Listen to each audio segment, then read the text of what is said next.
Hello बच्चों, let's read this question. So this question says, which of the following statement is incorrect? Option A is all reversible cycles have same efficiency. Option B is reversible cycle has more efficiency than an irreversible one. C is Carnot cycle is a reversible one. Option D is Carnot cycle has the maximum efficiency in all cycles. Okay, तो चलिए अब हम इस question को start करते हैं।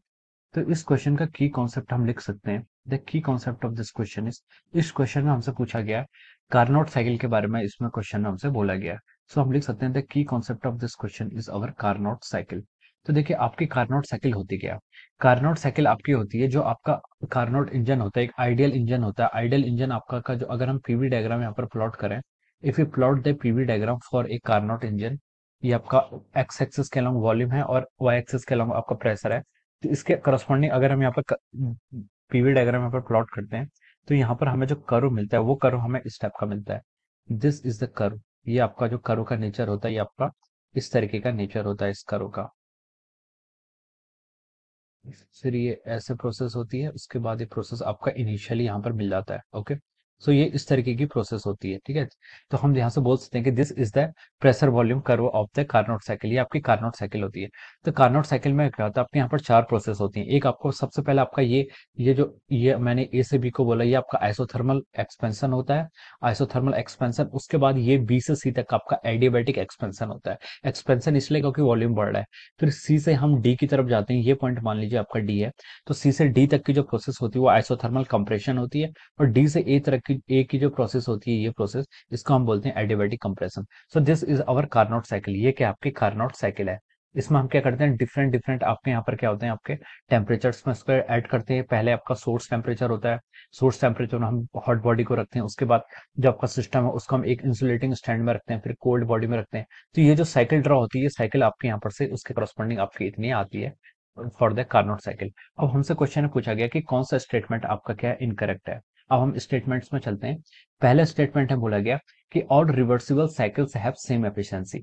जितनी भी आपके रिवर्सिबल साइकिल है सबकी एफिशिएंसी सेम होती है। तो ये ऑप्शन है कि आपका रॉन्ग हो जाएगा, दिस इज द इनकरेक्ट। आपकी जो रिवर्सिबल साइकिल होती है उसकी एफिशिएंसी हम डिनोट करते हैं 1 minus T two by T one. Okay, 1 minus T two one T one, ये आपका एफिशिएंसी डिनोट करता है। T1 is the source temperature, T2 is the temperature of the sink. Okay, तो इसमें क्या होता है, आपका T2 और T1 की वैल्यू हर इंजन के लिए, हर रिवर्सिबल इंजन के लिए अलग अलग होती है। तो उससे उन सबकी क्या आती है, जो एफिशिएंसी आती है, एफिशिएंसी क्या आती है आपकी, डिफरेंट एफिशिएंसी आती है corresponding to the particular value of T1 and T2। Okay, तो ये ऑप्शन आपका आंसर रॉन्ग हो जाएगा। ऑप्शन बी में बोला है कि reversible cycle has more efficiency than the irreversible one.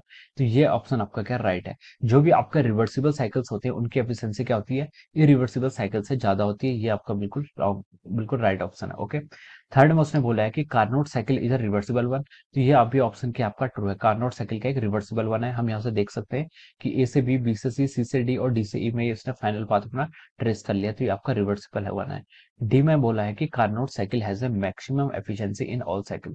Carnot cycle आपका क्या होता है, एक आइडियल इंजन होता है। कार्नोट इंजन जो कार्नोट साइकिल होता है वो हम एक आइडियल को मानते हैं उसे। ठीक है, और उसके बाद हम जितनी भी एफिशिएंसी कैलकुलेट करते हैं उसके रिस्पेक्ट में कैलकुलेट करते हैं। और ईटा की जो मतलब आज यानी कि अदर इंजन की जो एफिशिएंसी होती है वो 1 minus theta to by T one. हम इस तरीके से अगर हम किसी इंजन को कार्नोट साइकिल में एज्यूम करते हैं तो हम उसकी efficiency 1 minus T two by T one से लिख सकते हैं। So this is how we can, तो हम बोल सकते हैं कि यहाँ से आपका ऑप्शन डी भी क्या, आपका option D is also right. तो हमसे पूछा गया था कि कौन सा स्टेटमेंट इनकरेक्ट है, तो हम यहाँ से लिख सकते हैं कि आपका स्टेटमेंट वन क्या है, option A, this is the incorrect one. Option A is the incorrect one, या फिर हम लिख सकते हैं कि option A is the answer, क्योंकि हमसे क्वेश्चन ने पूछा कि कौन सा ऑप्शन आपका इनकरेक्ट है।